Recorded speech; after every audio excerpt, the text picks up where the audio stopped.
Hello everybody, this is Digraj Singh Rajput. Welcome to Magnet Brains. एक नई journey start करते हैं।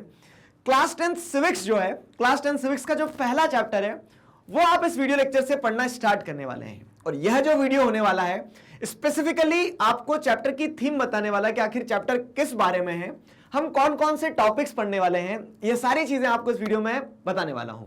अब देखिए, क्लास 10 पहला चैप्टर जो है सिविक्स का, वो क्या है? Power sharing.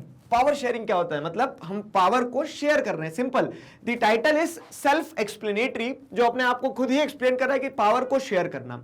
अच्छा, आप 2 मिनट के लिए अगर हम रुके, क्लास 9 से हमने जो हमारी बुक पढ़ना स्टार्ट करी, जो बुक का पार्ट 2 आप पढ़ रहे हो, डेमोक्रेटिक पॉलिटिक्स। अब देखो, democratic politics, civics, political science, हम क्या कर रहे हैं, सभी को अल्टरनेटिवली यूज कर लेते हैं, ठीक है, सिनोनिम्स की तरह इस्तेमाल कर लेते हैं कि हाँ कुछ भी बोल दो।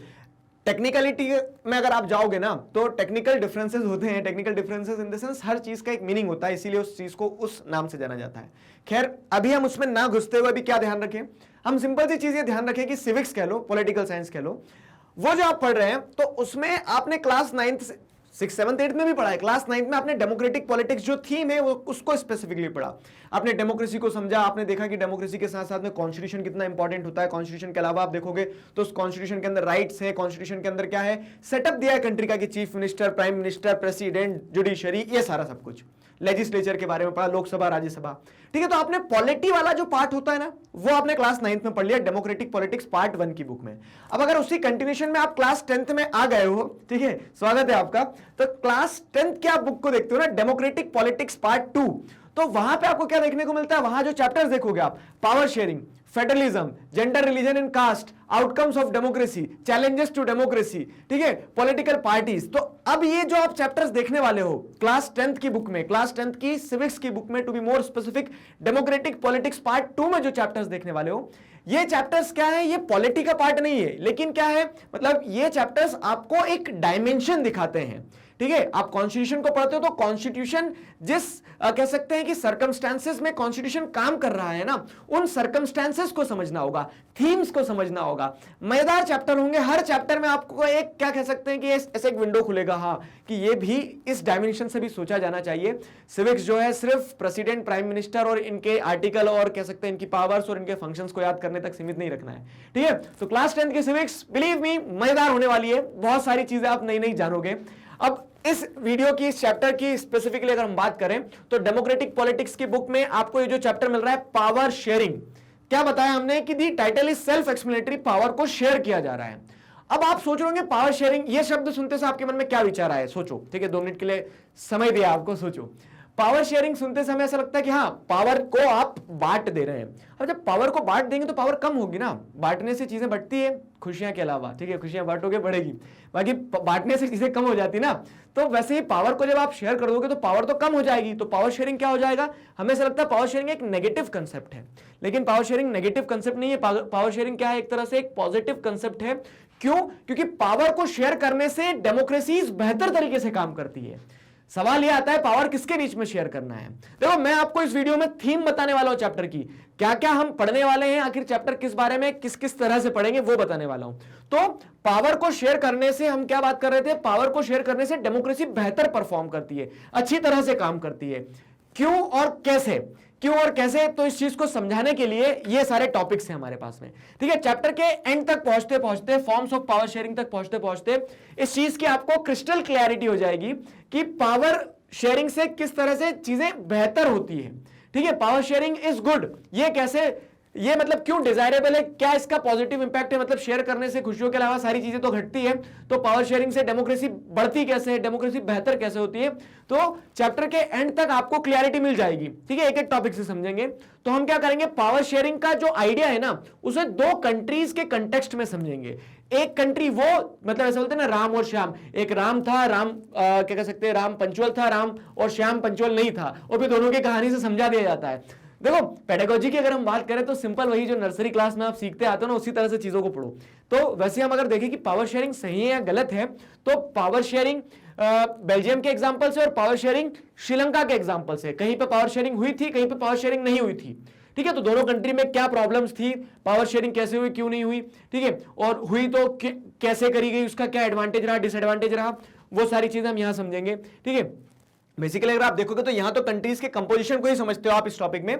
अगला टॉपिक जो आपका मेजोरिटेरियनिज्म इन श्रीलंका, तो इस टॉपिक में आप ये देखोगे कि पावर शेयरिंग यहां नहीं हुई थी, यहां मेजोरिटेरियनिज्म को फॉलो किया गया था। मेजोरिटेरियनिज्म क्या है, श्रीलंका में क्यों मेजोरिटेरियनिज्म को फॉलो किया, वो सारी चीजें हम यहां पढ़ेंगे। फिर उसके बाद में क्या, अकोमोडेशन इन बेल्जियम, तो बेल्जियम में पावर शेयर किया गया था। मतलब बेल्जियम में क्या है कि जो बेल्जियम का एथनिक कंपोजिशन था उसको आप देखोगे तो बेल्जियम में क्या है, अकोमोडेशन होता है। एथनिक कंपोजिशन मतलब क्या होता है, तो अभी हम आगे पढ़ेंगे। एथनिक कंपोजिशन मतलब कि वहां पे लोग जो रह रहे हैं, ठीक है, उनकी एथनिसिटी क्या है। एथनिसिटी क्या होता है, तो एथनिसिटी मतलब कि लोग अपने आप को एक शेयर्ड कल्चर से कनेक्ट करते हैं। फॉर एग्जाम्पल, हम रिलीजन को अपना कल्चर मानते हैं, ठीक है, हम रिलीजन को एक शेयर्ड कल्चर मानते हैं। कैसे कि एक ही धर्म को मानने वाले लोग, नेचुरल है कि वो एक साथ दिखते हैं हमें, ठीक है।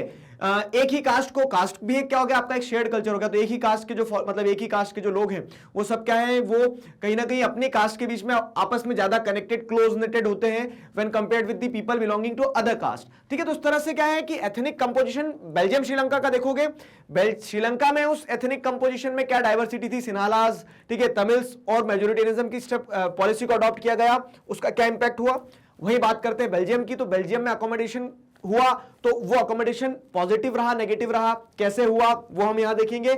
अब लास्ट में इसी टॉपिक के अंदर एक सब टॉपिक जो निकल के आता है, why power sharing is desirable, और ये आपका इंपॉर्टेंट क्वेश्चन हो जाता है। जी हां, थ्योरी पार्ट पे एक इंपॉर्टेंट क्वेश्चन हो जाता है, तो why power sharing is desirable, इस टॉपिक को भी हम क्या करेंगे, तसल्ली से पढ़ेंगे, ठीक है। इस टॉपिक को भी तसल्ली से पढ़ेंगे एक वीडियो में कि why power sharing is desirable, moral reason, prudential reason, वो समझेंगे। और लास्ट में ये जो टॉपिक है फॉर्म्स ऑफ पावर शेयरिंग, तो देखो अभी आपको क्या लग रहा है पावर शेयरिंग मतलब क्या है, तो अभी तक अगर आपने इतना समझ लिया है कि अलग अलग ग्रुप्स के बीच में पावर शेयर करना, तो वो तो एक फॉर्म ऑफ पावर शेयरिंग है। लेकिन पावर अलग अलग तरह से की जाती है, पावर अलग अलग लेवल्स ऑफ गवर्नमेंट के बीच में भी की जाती है। सेंट्रल गवर्नमेंट स्टेट गवर्नमेंट को पावर दे रही है, फेडरलिज्म हो गया, ठीक है। फिर क्या होता है, पावर अलग अलग गवर्नमेंट के अंदर भी अलग अलग पावर तरीके से शेयर किया जाना चाहिए, जैसे एग्जीक्यूटिव, लेजिस्लेचर, जुडिशरी, तो अलग अलग ऑर्गन्स के बीच में पावर शेयर होना चाहिए। तो जो different forms of power sharing है ना, वो हम समझेंगे। पॉलिटिकल पार्टीज आपस में पावर शेयर करती है, वो इस टॉपिक में हम क्या करने वाले हैं, फॉर्म्स ऑफ पावर शेयरिंग वाले टॉपिक में पढ़ेंगे, समझेंगे। तो मैं ये उम्मीद करता हूं अब आपको एक बड़ी पिक्चर जो है, ठीक है, वो समझ में आ गई कि आखिर चैप्टर क्या है, चैप्टर में हम कौन कौन से टॉपिक्स पढ़ने वाले हैं, ठीक है। तो प्यारा सा चैप्टर होने वाला है, 1 2 3 4 5, ठीक है। इन 5 टॉपिक्स में 5 वीडियो लेक्चर्स में आपका चैप्टर समराइज कर देंगे। समराइज क्या कहना है इसे, मतलब पूरा डिटेल एक्सप्लेनेशन आपको समझ में आ जाएगा, ठीक है। आपके दिमाग में एक मोटा माटी पूरी पिक्चर क्लियर हो जाएगी कि आखिर चैप्टर किस बारे में है। तो मैं उम्मीद करता हूं कि आपको एक रफ आइडिया मिल गया इस इंट्रोडक्टरी वीडियो से। मैग्नेट ब्रेन्स इंडिया का एक नंबर प्लेटफॉर्म है, ठीक है, एक नंबर प्लेटफॉर्म है जो 100% फ्री ऑनलाइन एजुकेशन प्लेटफॉर्म की तरह काम करता है, और आपको सारे ही सब्जेक्ट्स, सिर्फ सोशल साइंस नहीं, सारे ही subjects free of cost video lectures के फॉर्मेट में हमारे YouTube चैनल पर अवेलेबल है। उसी के साथ साथ क्या कर सकते हैं आप, हमारी ऑफिशियल वेबसाइट को भी विजिट कर सकते हैं, जो है magnetbrains.com, ठीक है। magnetbrains.com सर्च करना है आपको, सिंपल गूगल पर आपके सामने एक वेबसाइट आएगी, उस पर क्लिक करेंगे, सारी क्लासेस होंगी आपके सामने, ठीक है। आप जिस भी क्लास में हैं अपनी क्लास को सेलेक्ट करो, क्लास सेलेक्ट करते से आपके सामने सारे सब्जेक्ट्स आ जाएंगे, ठीक है, सारे सब्जेक्ट्स आ जाएंगे। आपको जो पढ़ना है, सिविक्स पढ़ना है, हिस्ट्री पढ़ना है, इकोनॉमिक्स पढ़ना है, मैथ पढ़ना है, हिंदी पढ़ना है, इंग्लिश पढ़ना है, संस्कृत पढ़ना है, कंप्यूटर पढ़ना है, जो सब्जेक्ट पढ़ना है अपना सब्जेक्ट सेलेक्ट करो, चैप्टर, टॉपिक, सब टॉपिक, आराम से घर बैठे अपना सिलेबस कंप्लीट करो। अपने जूनियर्स और सीनियर्स को जरूर बताइए, क्योंकि किंडरगार्टन से क्लास 12 तक इसी तरह से सभी सब्जेक्ट्स मैग्नेट ब्रेन्स पर अवेलेबल हैं। मिलते हैं नेक्स्ट वीडियो में, पहले वीडियो में, और चैप्टर को स्टार्ट करेंगे। Till then stay connected, keep learning. Thank you very much.